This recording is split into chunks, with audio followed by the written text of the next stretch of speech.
Saudara, saya tiba di Jalan Guntur, Kabupaten Garut, Provinsi Jawa Barat. Saya akan bertemu dengan Ibunda Fania Aprilia, bocah berusia 8 tahun yang tewas dalam acara pesta rakyat hajatan pernikahan dari anak Gubernur Jawa Barat dengan wakil Bupati Garut. Apa yang sesungguhnya terjadi saat itu, saudara? Saya akan tanyakan langsung.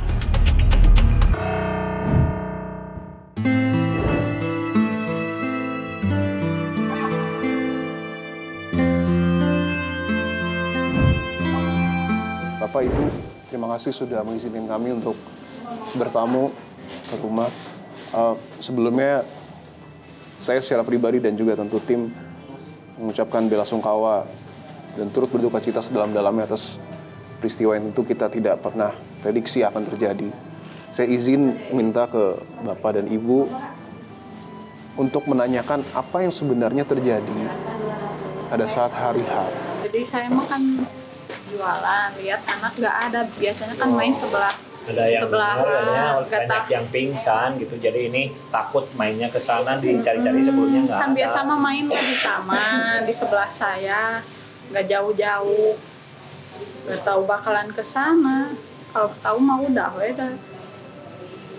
Tapi Fania biasanya memang ikut ibu jualan di alun-alun. Biasanya jualan main di sini, saya jualan ikut di sini, duduk main HP, main apa di sini, yang nggak jauh-jauh gitu.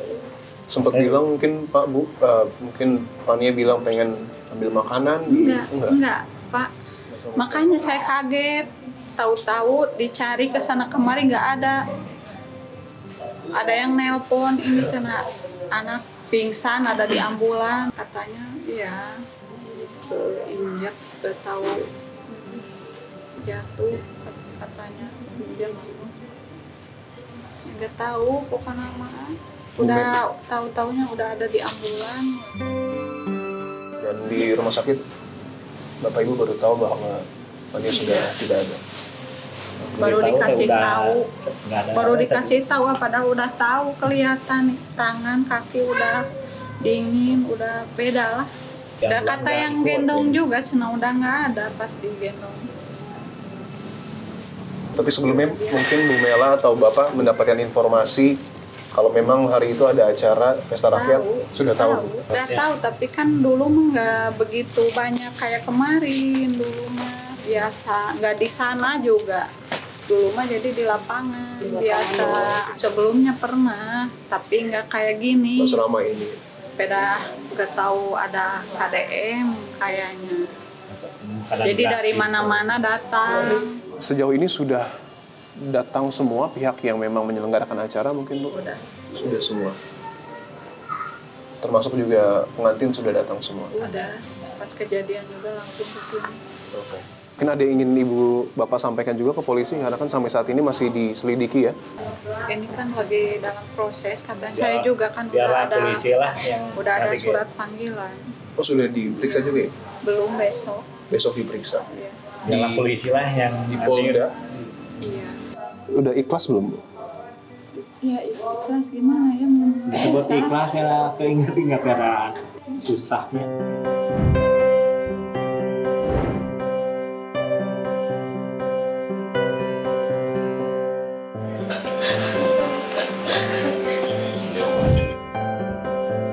Saya sudah bersama dengan adik dari almarhum Bribka Cecep, dengan Kang Adi Herdiansyah. Kang Adi, ya, terima kasih untuk waktunya, Kang. Ya, siap, Pak. Sebelumnya kami turut berduka cita, Kang, atas peristiwa yang menimpa almarhum Bribka Cecep yang meninggal dunia di hajatan anak Gubernur Jawa Barat. Saya izin untuk meminta informasi, Kang Adi.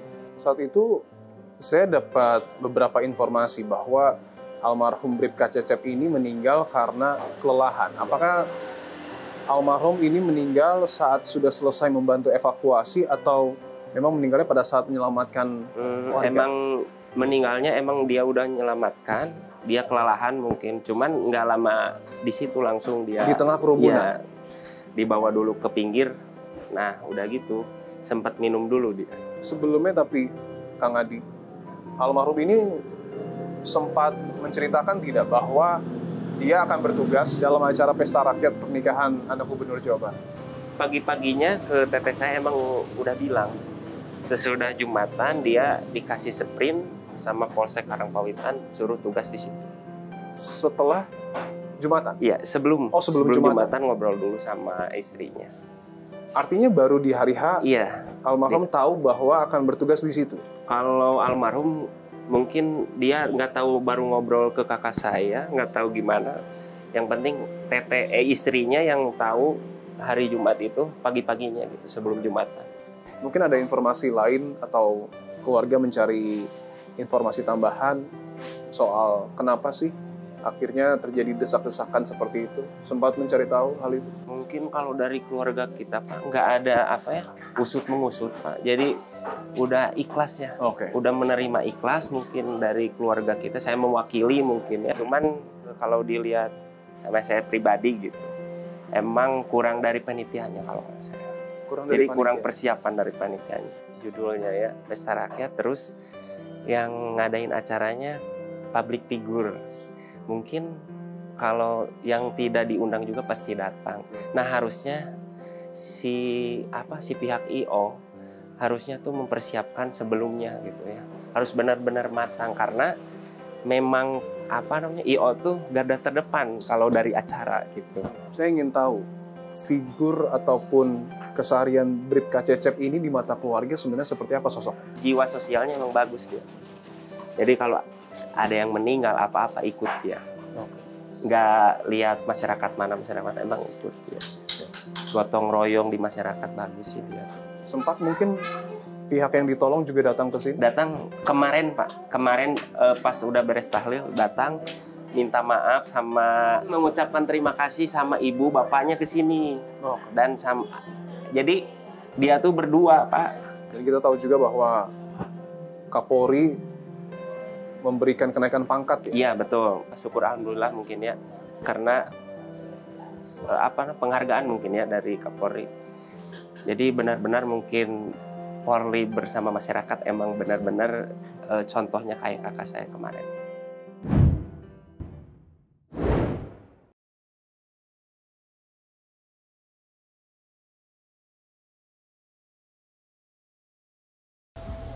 Saudara, saya sudah bersama dengan kuasa hukum Deddy Mulyadi yang sudah tersambung melalui sambungan Zoom dengan Bapak Jutek Wongso. Pak Jutek, terima kasih untuk waktunya, Pak. Ya, terima kasih. Pak Jutek, saya ingin tanyakan, Pak, bahwa pesta rakyat dalam acara pernikahan anak Kang Deddy memiliki niat yang sangat mulia, yaitu untuk membahagiakan warga di hari pernikahan Maula dan juga Putri. Tetapi kita tahu juga di sisi lain ada 3 warga yang kemudian meninggal dunia, Pak. Kang Deddy dan Pak Jutek memaknainya, apakah ini ada unsur kelalaian dalam hal penyelenggaraan? Sepengetahuan kami, Pak Deddy Mulyadi itu cuma 2 kali menghadiri rapat ya terkait persiapan pernikahan dari beliau ini oleh karena kesibukan beliau sebagai Gubernur Jawa Barat. Di dalam 2 kali rapat itu, acara yang disetujui dan diketahui oleh Bapak Deddy Mulyadi adalah hanya acara resepsi ya, mulai dari akad nikah ya, tanggal 16 Juli. Kemudian dilanjutkan pada hari Jumat 18 Juli 2025 adalah acara kesenian ya. Disitulah yang di dalam wawancara Kang Deddy Mulyadi dengan Maula, video yang beredar sebelum pernikahan ya, itu seringkali dipotong-potong ya. Seringkali dipotong, ditampilkan tidak utuh, seolah-olah bahwa di dalam wawancara itu adalah hari Jumat tanggal 18 Juli 2025. Warga boleh datang seabrek-abrek kapanpun, disiapkan makan gratis ya. Nah, untuk makan gratis yang disiapkan, untuk acara yang disiapkan betul, tapi hari Jumat 18 Juli 2025 malam hari pukul 19.30 itu video itu, di dalam video itu jelas dikatakan malam hari. Penggemarnya banyak. Pasti warga ini brek. Betul. Warga ada hiburannya nggak nanti? Ada. Kapan itu hiburan? Di tanggal 18. Hari Jumat. Jumat. Jamnya jam malam biasa. Malam. Di mana rencananya? Di pendopo. Di depan pendopo ada alun-alun besar. Di situ. Kata-kata video inilah yang seringkali dipotong seolah-olah Bapak Deddy Mulyadi tidak konsisten. Walaupun sekali lagi siang hari itu tidak ada acara. Kalau ditanya apakah ada kelalaian dalam hal ini? Menurut kami tidak ada kelalaian di situ. Kenapa? Karena acara itu memang tidak pernah disiapkan, tidak pernah ada, sehingga kalau timbul orang ini sudah ngantri nih dari pukul 9. Katanya kok didiamkan dari pukul 9 sampai kejadian pukul 1.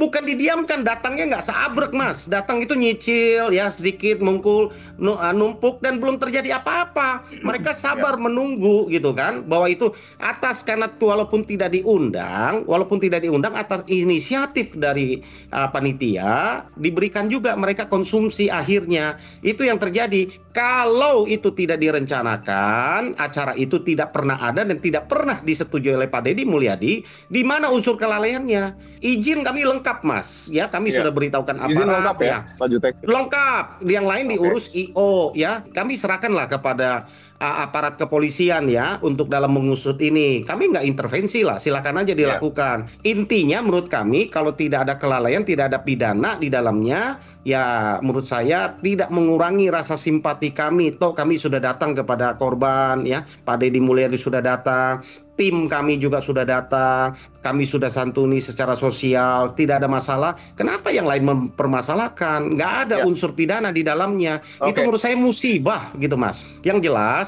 polisi sedang menyelidiki apakah ada unsur kelalaian atau tidak. Kami tidak mau intervensi, kami mempersilahkan. Pak Deddy Mulyadi juga sudah membuka diri, AA Maula dan Teh Putri juga sudah membuka diri, keluarga besar juga sudah membuka diri. Silakan polisi melakukan tugasnya. Saudara, saya sudah bersama dengan pakar hukum pidana Universitas Padjadjaran dengan Bu Nela Sumika Putri. Bu Nela, terima kasih untuk waktunya, Bu. Sama, Mas. Bu, saya ingin langsung ke pokok persoalan, Bu. Ketika ada 3 warga yang meninggal dunia dalam suatu pesta rakyat pernikahan anak Gubernur Jawa Barat, apakah ini dapat dikatakan memenuhi unsur pidana di dalamnya? Dapat diduga. Dapat diduga. Karena ada orang yang mati di sana, maka bisa saja apa yang menyebabkan kematian tersebut. Begitu. Oke. Pasal apa yang memungkinkan untuk disangkakan? Mungkin yang paling dekat pasal 359 KUHP ya, kelalaian yang menyebabkan matinya orang. Kalau kita berbicara soal kelalaian, apa yang harus dibuktikan kelalaiannya, Bu? Karena saya tadi sudah berbincang dengan kuasa hukum dan menyebutkan membantah ada kelalaian dalam acara itu. Menurut Anda seperti apa? Memungkinkan adalah pada saat mencegah. Jadi kurang berhati-hati, harusnya dia mengetahui kalau dia menyelenggarakan suatu peristiwa atau suatu kegiatan yang memungkinkan massa publik dalam jumlah yang besar. Seharusnya kan bisa diantisipasi. Apakah mekanisme pembagian ini juga harus disoroti? Misalnya tidak ada kupon atau mungkin antrian yang memang tidak diatur. Bagaimana melihatnya? Harusnya itu sudah dipikirkan dari awal kegiatan. Kan massa tidak mungkin muncul dengan tiba-tiba. Betul. Apakah di situ aparat keamanan sudah memang dipersiapkan? Jika misalnya ada indikasi jumlah massanya melebihi target yang diharapkan, mungkin bisa dihentikan. Terlebih di sini kan anak-anak. Mungkin harusnya dipisahkan antara anak-anak, kemudian orang dewasa untuk memastikan bahwa mekanisme pembagian makanan itu berjalan dengan baik. Kalau dalam konteks ini, yang paling harus bertanggung jawab siapa, Bu Nela?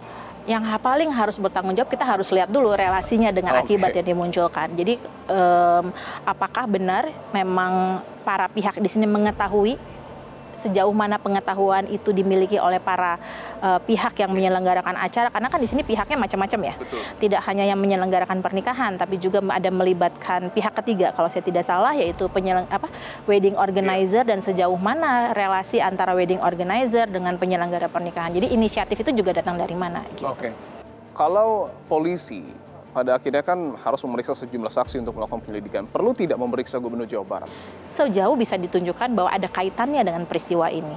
Jadi kan namanya kita memeriksa ya, tidak ada halangan sebenarnya siapa saja yang akan diperiksa, dan disitulah yang akan dilakukan oleh kepolisian untuk menentukan sejauh mana apakah orang ini bisa dikaitkan dengan peristiwa yang terjadi. Kalau kita berkaca pada kasus-kasus sebelumnya, karena ini bukan pertama kali terjadi suatu keramaian dalam suatu acara menyebabkan kematian, apakah kemudian polisi dalam hal ini, atau mungkin Bu Nela, apakah optimis bahwa polisi akan betul-betul dapat memberikan rasa keadilan kepada masyarakat, termasuk khususnya para korban? Harapan saya harusnya bisa. Meskipun kalau dari pengalaman ya, dari beberapa kasus yang pernah saya lihat yang menyerupai kasus ini, kejadian di tahun 2008 pembagian bansos, kemudian di 2013 seluruhnya itu selesai tanpa ada proses penegakan hukum pidana. Nah, mudah-mudahan sebenarnya kasus ini tidak berakhir seperti itu gitu. Sepanjang memang kita bisa menentukan bahwa memang ada kelalaian.